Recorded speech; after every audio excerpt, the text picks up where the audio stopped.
तर मित्रांनो, ही कथा आहे युद्धाची आणि खात्रीने सांगतो, हे युद्ध तुमच्याबरोबर नक्की ना नक्की कधीतरी झाले असणारच. आता सकाळी उठल्या मस्त मनमोहक प्रवास आपला सुरू झालाच होता. गाडी चालवताना असं वाटत होतं की आपणच रायडर आहे. भाई साहब कुछ ज्यादा नहीं हो गया ये? बर असो असो, पण प्रवास आपला इलाई सुरू होता.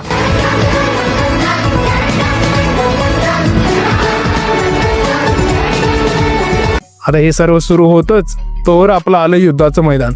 रस्ता एवढा खराब झाला होता ना की एक वेळ मला असं वाटलं, अरे भावा, रोड कुठे गेला.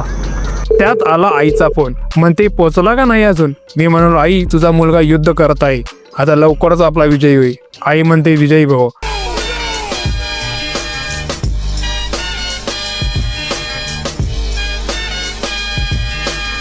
अखेर खूप कमी जास्त आटापिटा करून युद्ध संपलं आणि मी आलो माझ्या कॉलेजवर. आता इथं मला भेटले